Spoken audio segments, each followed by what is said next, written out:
முக்கிய செய்தி: பாமக நிறுவனர் ராமதாஸை சந்திப்பதற்காக தைலாபுரம் சென்றடைந்திருக்கிறார் அக்கட்சியின் தலைவர் அன்புமணி ராமதாஸ்.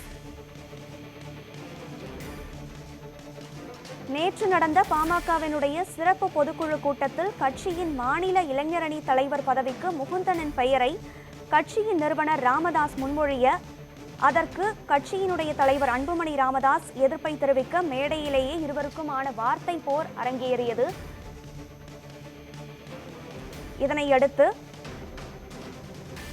கட்சியின் மாநில இளைஞரணி தலைவர் பதவி தனக்கு வேண்டாம் என்றும், ஏற்கனவே தான் வகித்து வரும் ஊடக பேரவை இளைஞரணி தலைவர் பதவியிலிருந்தும் தான் விலகுவதாக முகுந்தன் தெரிவித்திருக்கிறார். இந்நிலையில் தந்தை ராமதாஸை சந்திக்க மகன் அன்புமணி ராமதாஸ் தைலாபுரம் தோட்டத்திற்கு சென்றிருக்கிறார்.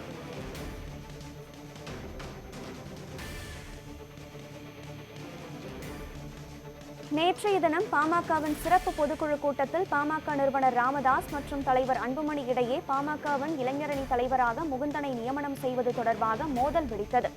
இந்த விவகாரம் தொடர்பாக பாமக நிறுவனர் ராமதாஸை நேரில் சந்தித்து அன்புமணி 30 நிமிடங்களுக்கும் மேலாக ஆலோசனை மேற்கொண்டார். இந்த ஆலோசனையின் முடிவில் இருவருக்கும் இடையே சமரசம் ஏற்பட்டதாக தகவல் வெளியாகியிருக்கிறது. இது குறித்தான கூடுதல் விவரங்களுடன் இணைகிறார் நமது செய்தியாளர் ராஜகுமார். வணக்கம் ராஜகுமார், சொல்லுங்கள். நேற்று தந்தைக்கும் மகனுக்கும் இருந்த முரண்பாடு இன்று இந்த சந்திப்பின் வாயிலாக உடன்பாடாக மாறியிருக்கிறதா? பாமக நிறுவனர் ராமதாஸ் மற்றும் தலைவர் அன்புமணி ராமதாஸ் இடையேயான பேச்சுவார்த்தை என்பது தற்போது 30 நிமிடங்களுக்கு மேலாக தைலாபுரம் தோட்டத்தில் நடைபெற்று வருகிறது.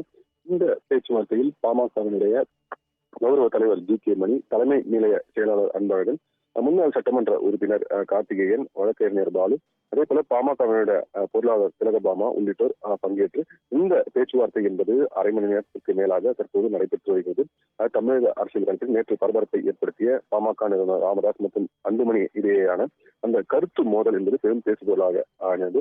இதனைத் தொடர்ந்து இருவரையும் சமாதானப்படுத்தும் முயற்சியில் கௌரவ தலைவர் ஜி.கே. மணி தலைமையில் பாமகவினர் ஈடுபட்டனர்.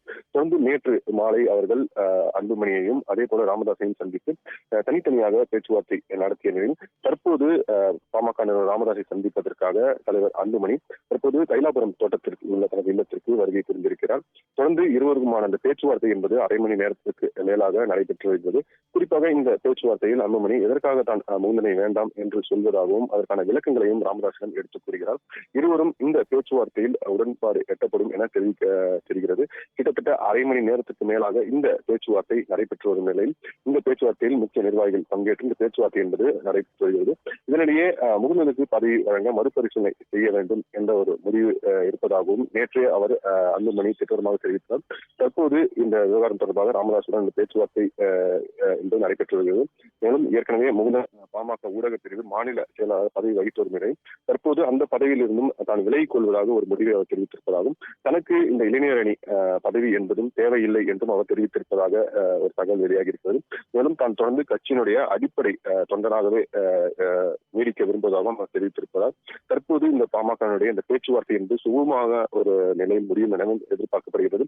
மேலும் தற்போதைய சூழ்நிலையில் முகுந்தனே முன்வந்து தனக்கு இந்த பதவி வேண்டாம் என கூறியிருப்பதால் வேறு யாரேனும் ஒரு நபரை இந்த பதவியில் அவர்கள் தற்போது நியமிக்க முடிவு செய்கிறார்களா, அல்லது தற்காலிகமாக இந்த பதவியை காலியாக வைத்து பிறகு பார்த்துக் கொள்ளலாம் என்ற ஒரு என்ன எடுக்கப்படலாம் என்றும் எதிர்பார்க்கப்படுகிறது. தற்போதைய சூழ்நிலையில் அன்புமணி முகுந்தனுக்கு பதிலாக தனக்கு ஆதரவான ஒரு நபரை முன்னிறுத்தி தொடர்ந்து தந்தையிடம் பேச்சுவார்த்தை நடைபெற்று வருகிறார். இருப்பினும் ராமதாஸ் தரப்பில் தற்போதைக்கு இந்த பதவியை காலியாக வைத்துவிட்டு பிறகு முடிவு செய்து கொள்ளலாம் என்ற ஒரு கோணத்தில் தற்போது இந்த பேச்சுவார்த்தை என்பது நடைபெற்று வருகிறது. கிட்டத்தட்ட அரை மணி நேரமாக இந்த பேச்சுவார்த்தை என்பது நடைபெறுவது இன்னும் ஒரு சில நிமிடங்களில் பேச்சுவார்த்தை முடிவு பெற்று இருவருக்குமான அந்த கருத்து மோதல் என்பது சரி செய்யப்பட்டு சுமூகமான ஒரு தீர்வு காணப்படும் என எதிர்பார்க்கப்படுகிறது. கனகா, தகவல்களை வழங்கியமைக்கு நன்றி ராஜகுமார்.